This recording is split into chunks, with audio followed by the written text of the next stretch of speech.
we're essentially trying to create an AI-powered research assistant to accelerate the rate of discovery and support biologists understanding even more, and help the biologists come up with even new hypotheses from their own data.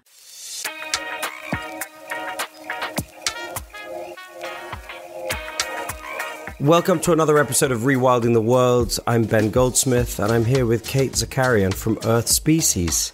Kate, thank you so much for taking the time. It's so awesome to be here. Thank you, Ben. So I think since my kind of earliest years, I've wondered kind of what other animals' experience of life really is. You know, I came across quite recently a word, Umwelt, which is a German word that describes the unique individual experience of reality encountered by each organism. So I have a different Umwelt to you, and God knows what the Umwelt of, say, a rabbit is, living on my farm in Somerset, or a pigeon in the city of London, or a bowhead whale wandering the oceans of the north, for 200, maybe 250 years. We have no idea what the nature of their consciousness is, what the nature of their connection with the universe is.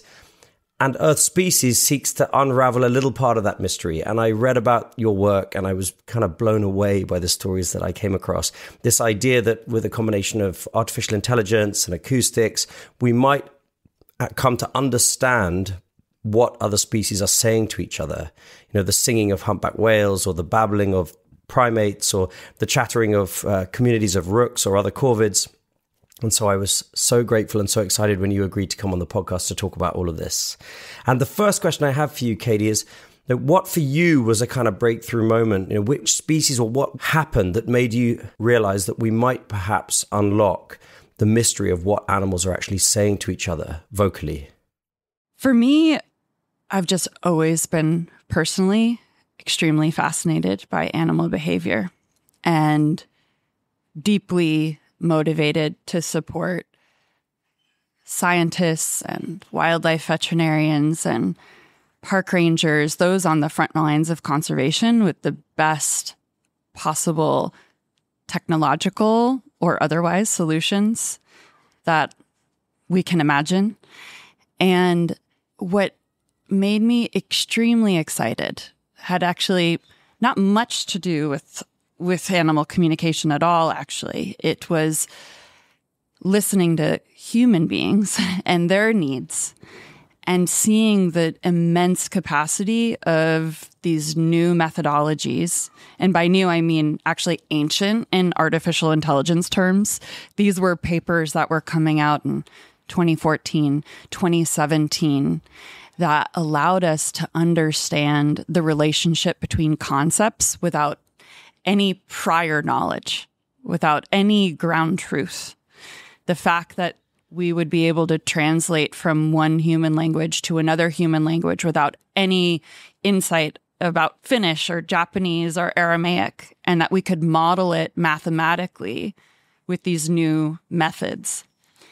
And so when we started to test how these methods might work for something like animal signals, and we realized that they were actually performing extremely well, and that we're seeing in other fields like geologic science, in biomedical science, you may have seen AlphaFold 2, which won the Nobel Prize this year, those scientists behind it, the ability that we can model the smallest things that we can imagine, like on an atomic scale, protein folding.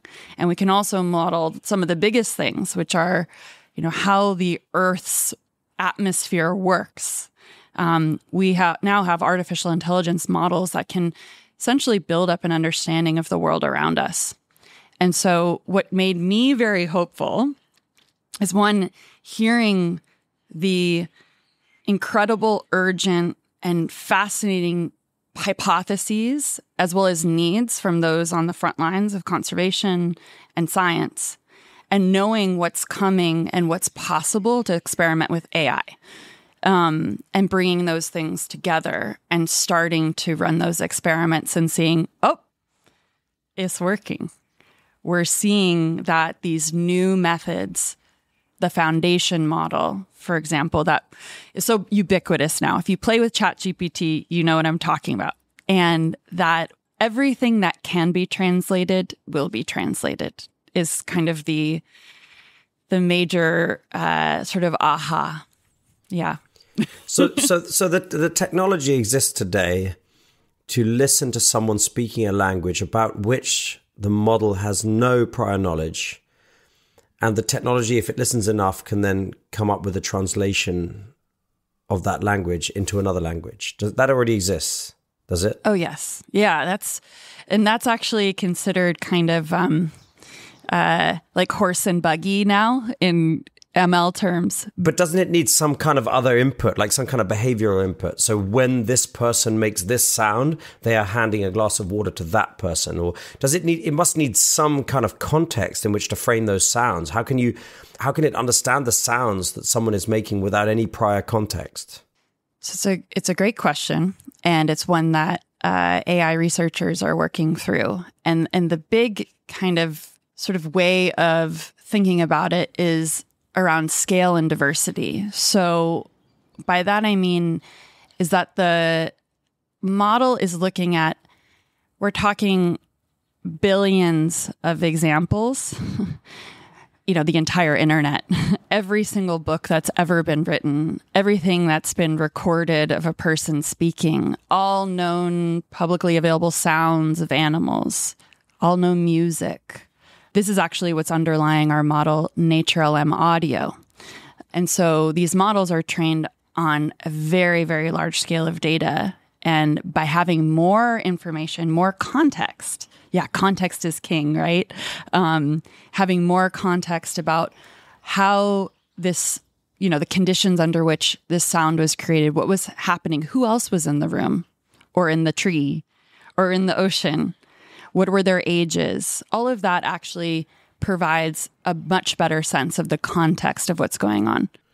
So this methodology or this technology that Earth Species, your organization, is pioneering is about recording the sounds uttered by, say, humpback whales or crows over a period of time with the intention of coming up with a translation into a language that we can understand of what they're actually. It's just so mind-blowing. I can't believe we're even talking about this. Like, it's so because I imagine the nature of the consciousness of these animals to be so unique to them, so different from my own consciousness, that I can't even imagine that they might have language that would fit within a frame that I would understand.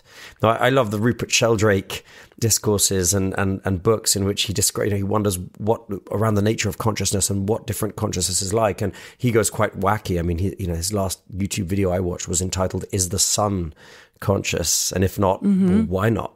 Why couldn't it be? So the very idea that a crow might be using language that could be translated into something that I understand is completely mind-blowing to me. So is that a possibility? I mean, do you believe that we're going to be able to understand, I guess, words? Like, will we be able to turn the utterings of crows into words and sentences and questions and requests that we could understand and process? Absolutely. In fact, there's a lot of research that exists now that does, for lack of a better term, translate many of the semantic meaning of animal communication into something we understand. Such as what? Such as there's a great study on prairie dogs by a researcher who was able to notice that prairie dogs have different labels for colors, for genders of human beings. And in other species, I think this study goes back to some of the earliest playback experiments on labels for types of predators, leopards, eagles, and so on. But more than that, we know a lot about syntax also, which is sort of another way of saying grammar. We have insight about theory of mind among animals. So much is already known. And the way we think about it is we're essentially trying to create an AI-powered research assistant to accelerate the rate of discovery and support biologists understanding even more, and help the biologists come up with even new hypotheses from their own data. But yes, absolutely. And there's so much about language or communication as a window, as you said, into consciousness. It's a window into culture. It's a window into what's a value system. What is the social structure of this community? And things that we can definitely connect to as individual human beings in this species and have real ramifications in other, domains like governance and our legal doctrines and our economic models.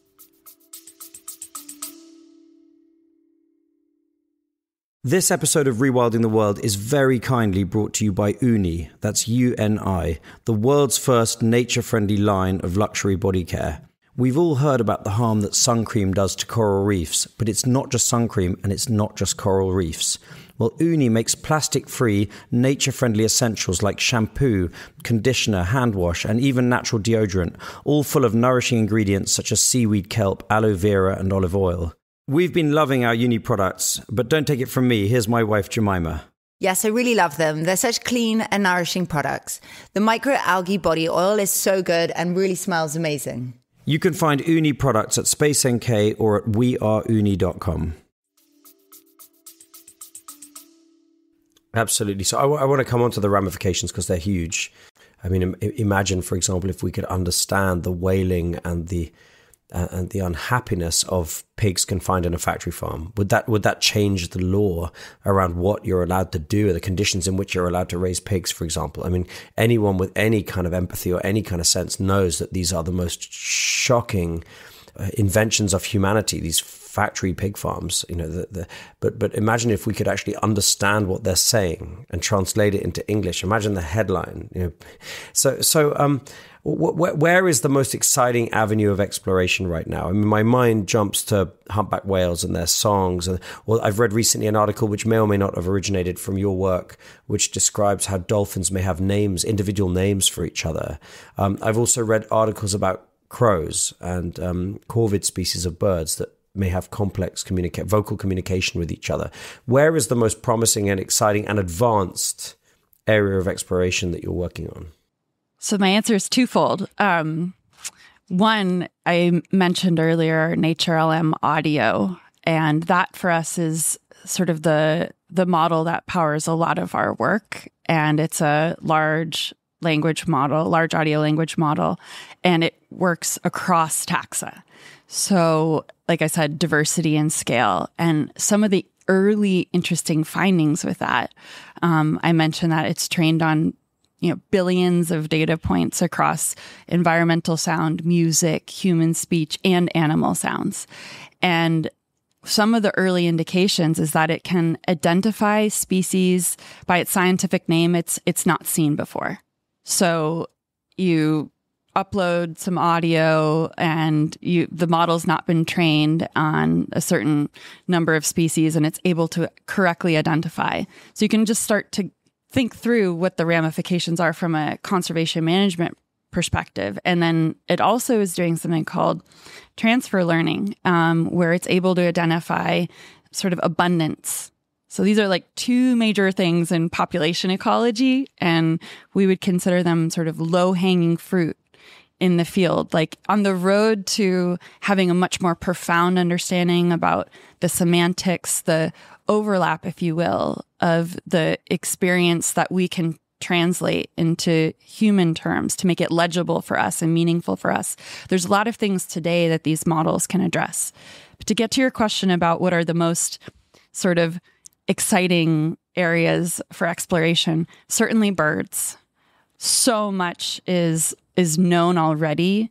We're standing on the shoulders of giants about the incredibly complex intelligence of many bird species. And you mentioned crows and other corvid species like ravens.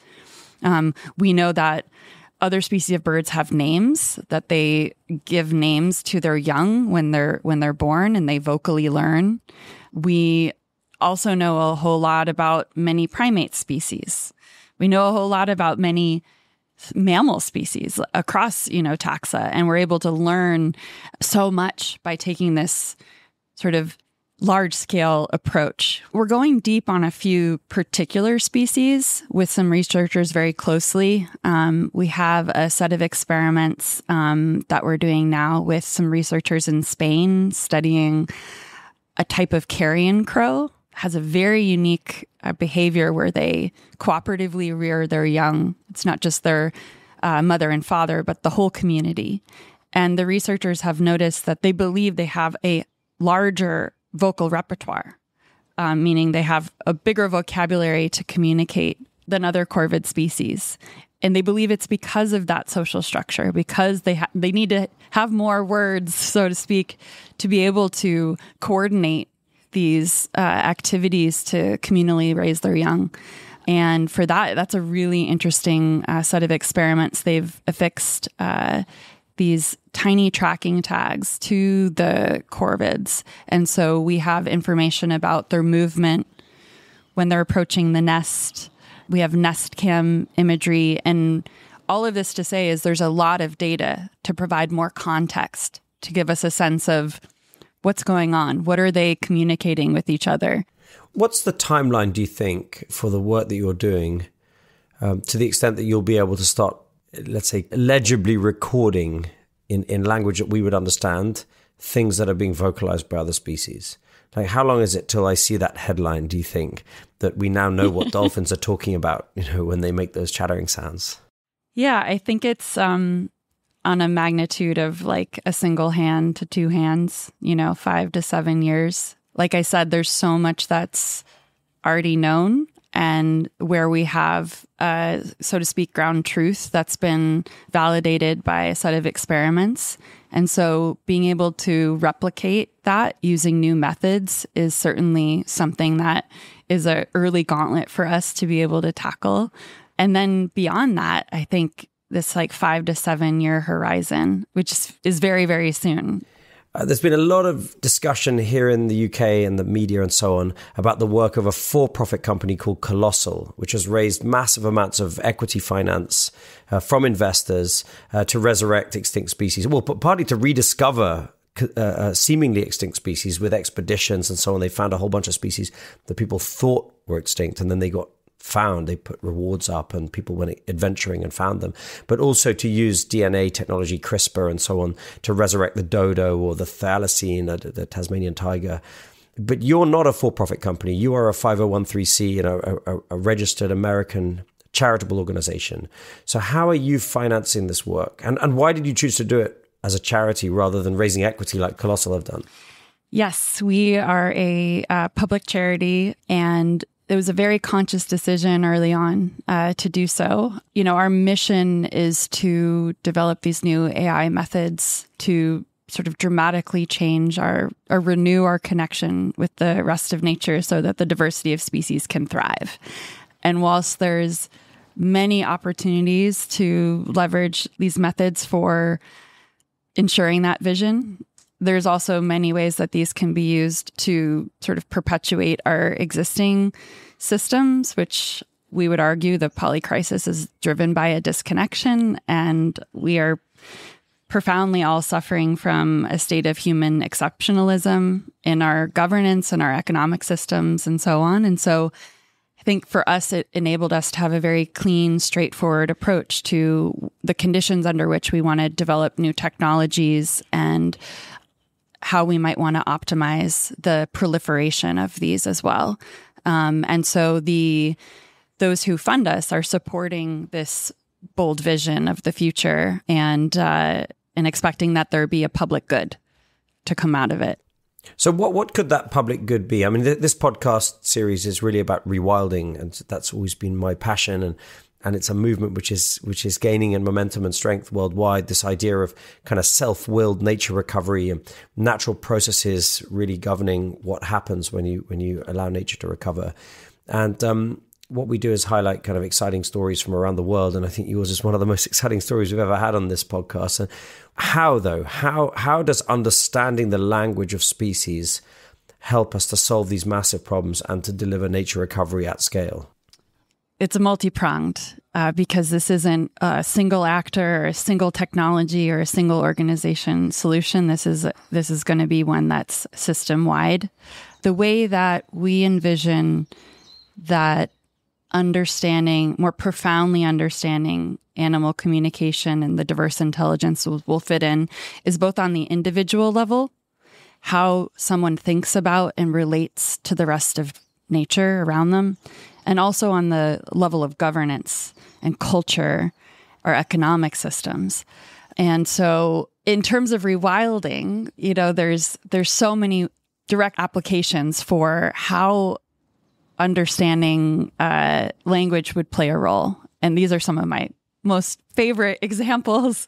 There's a paper published actually recently by, a number of papers actually in Science by Philippa Brakes and Christian Roots and Andrew Whitten and Ellen Garland, talking about the importance of culture in conservation and reintroduction.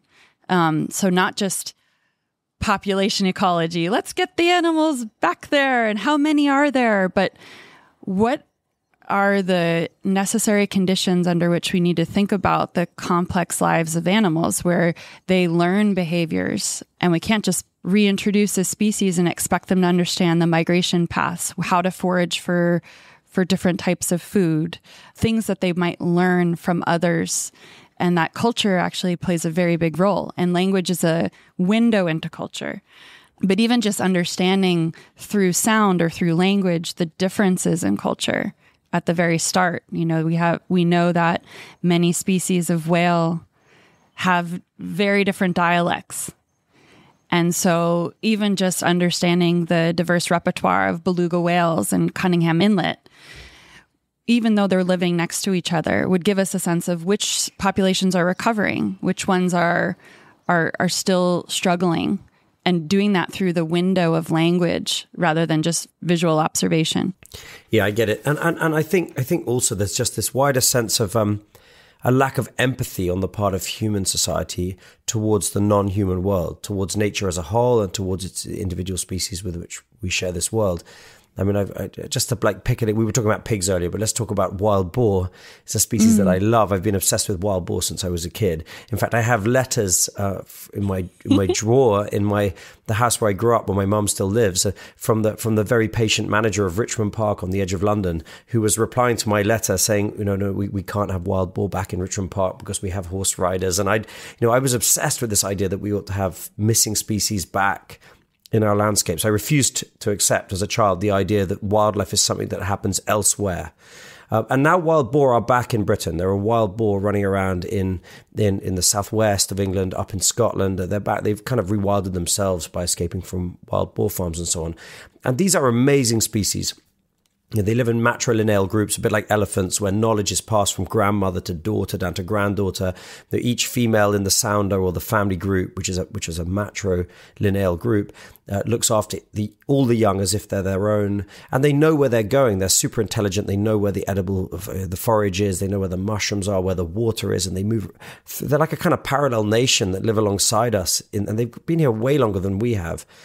And so they're fascinating creatures. And what I find astounding is the total lack of curiosity or empathy towards these creatures on the part of most people in charge of running our countryside in this country. They just want them gone. They want them eradicated by whatever means. And I get that we got to manage species, and there's no predators here. We don't have wolves anymore. We don't have lynx. A wild boar, unfettered, would overpopulate eventually. And they're delicious to eat. They're fun to hunt. I kind of get all that. But the idea that we shouldn't do it with respect, and with curiosity about these creatures with which we share our island, and there was some degree of empathy, that they're amazing things. And I think they're kind of symbolic of our kind of emotional disconnection from nature. That this is like, I use wild boar as an example because the thought occurred to me when I was like 10 years old. Like, why aren't we amazed by them? Why don't we love them? Even if we're going to kill some of them and eat some of them, why can't we be happy about the existence of these creatures? And I wonder, therefore, if we could understand better the nature of the consciousness and the community of these animals, if we would then fundamentally shift our relationship with them overall, and the way we treat them, the way we seek to find harmony with them. Wolves, of course, is another example. I mean, we love our dogs. Everyone loves dogs, but the direct ancestor of all dogs is the wolf. And in America, the loathing of wolves in Montana, Wyoming, Idaho, it's kind of deranged. I mean, in Montana, I read that out of 2.5 million livestock in Montana, just 40 were killed by wolves last year. Just 40, according to official figures. And the result has been all-out war waged by politicians and ranchers and so on against these creatures. But they're amazing. like, fine, mix up your hate with a bit of curiosity and a bit of empathy as well. I find that's why I was so excited to have you on this podcast, because I would like humans, society, to understand better and therefore have greater empathy for the creatures that we share the world with. And the question is, how much vocal communication is all of the picture? There's a podcast series that has gone ballistic. I'm late to the party as usual, but it's called the Telepathy Tapes, and everyone is listening to the Telepathy Tapes. And I have a little girl with cerebral palsy, and one of the episodes is about how children with cerebral palsy or autism, may be able to telepathize and kind of understand what their parents are thinking, what their peers and teachers are thinking, and this idea that actually we communicate in more ways than just what we vocalize. So I'm also fascinated by that idea that maybe these whales and these dolphins and these primates and these crows that you're studying, maybe the vocalization is just the tip of the iceberg, and that in fact they have all kinds of ways, from body language to possibly even telepathy, or as Rupert Sheldrake, who I mentioned earlier, would say, morphic resonance, a kind of single shared consciousness into which they're able to tap, into which we are able to tap unknowingly. I wonder to what extent your work can reveal the nature of those communications and those relationships. But I think this is I think this is a very exciting line of inquiry. Could not agree more. I was just nodding my head around this sort of theory of change around empathy, and ultimately, whilst the systems that we've invented around us are human exceptionalist in their nature, so is our worldview for many of us. Many of us are profoundly disconnected, and empathy, through a deeper understanding and respect, through knowledge, which comes from the science, is certainly something that is a big part of our sort of strategic approach towards driving long-standing change. And it's something I think that we've lost in modern times, because from what I know of earlier times, from the knowledge that we have of kind of the long era of shamanism, the kind of 10, 12,000 year period in which shamanistic religions were the norm, human societies had a relationship, a kind of bond, even with creatures that they feared, creatures that were dangerous to them, but they had a kind of bond, and they found some kind of holy affinity with the rest of nature. And I think that is kind of this attitude towards British rural folks towards wild boar, or Montanans towards wolves, rural Montanans towards wolves, is kind of emblematic of a severing of that. What we've done is we've removed any kind of divinity from nature. I've heard it said, I think it was James Lovelock said, that in order to save nature, we must re-enchant nature. And I think the work you're doing is potentially that. So what do you think they're saying, Katie? I know it's early and we're a number of years away from real results in terms of translation of these vocalizations. But have you ever thought, I kind of know what they're saying? I think if you ask any dog owner, they're going to say, I kind of know what my dog is saying. I kind of know what that bird is saying. As we reconnect and we deeply contemplate the lived experience of another, even though we need to sort of think through what we're projecting. But yeah, in those really quiet moments of being totally present, I've certainly thought about, what am I able to understand, and what is actually far beyond what is possibly invented in human evolution. Because these are species who have been on this planet much on the order of millions of years longer than us. And so it's likely that there is a lot of overlap in our umwelts. And then there may be things that, we haven't invented for ourselves yet. We kind of put ourselves in this sort of view that we're somehow exceptionally better than animals or something like that. But we may well discover that we are actually quite backwards. I mean, there's some who might say that. But yeah, I spend a lot of time thinking about that. But they still, science and policymakers still debate the question of whether other creatures are sentient. Imagine calling into question the sentience of a wild boar or a female pig in a sow crate in some dreadful factory farm in Iowa or elsewhere. It's completely mad to anyone that's ever had a dog, or anyone that's ever raised pigs, or anyone that's had any time spent with another species. But the fundamental basis of the science on which our world is built today questions or denies the sentience of other living creatures. And I think that's why the work you're doing is so important. So I urge anyone listening to this podcast to follow the work of Earth Species, to follow the work of Katie. If you're feeling rich and generous, support their work. It's a registered charity in the US. And Katie, I'm so grateful to you for taking the time to come and tell me about this. It's really epic and mind-expanding what you're doing. Thank you. Thank you so much.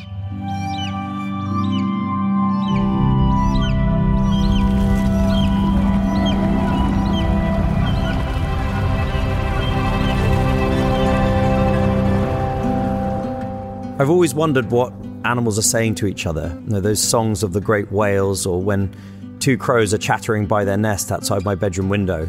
And now Earth Species is trying to figure it out, and that couldn't be more fascinating. If you enjoyed my conversation with Katie as much as I enjoyed having it, please do give us a like or a review on whatever platform you use to get your podcasts. It makes a huge difference. Spread the word. Check out our YouTube channel, Rewilding the World, where we show snapshots, some of the best bits from our podcasts. Next time, I'm going to be talking to my friend Tony Juniper, who's the chair of Natural England. Tony's worked with BirdLife International, WWF, Friends of the Earth. He's really been one of the most important activists for nature during his long career, and now he's in the most important position in England for nature recovery.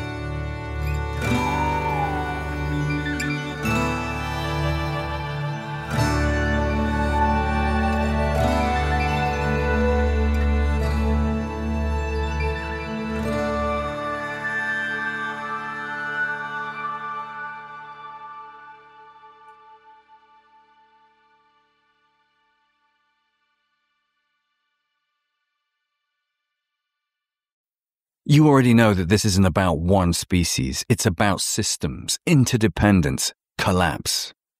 And yet, wild salmon, one of the clearest indicators we have, are vanishing fast. Their decline signals something deeper, something more dangerous. I'm Jim Murray. I host The Last Salmon. It's not a side story. It's the biodiversity story that everyone like you should be listening to. Season 2's out now. One of the best ways to support rewilding is to go and visit rewilding projects on the ground. My friends at the European Nature Trust have asked me to tell you about a series of coexistence adventures that they've put together. They're designed to give you the best chance of seeing Europe's most iconic species: bears, wolves, lynx, and so on. All of these are on the rise in Europe because of rewilding projects. These trips are hosted by expert guides and conservationists, and most importantly, the European Nature Trust is giving half of the revenues directly to the foundations working on the ground to restore wildlife. I'd love you to check out these coexistence adventures at the European Nature Trust website.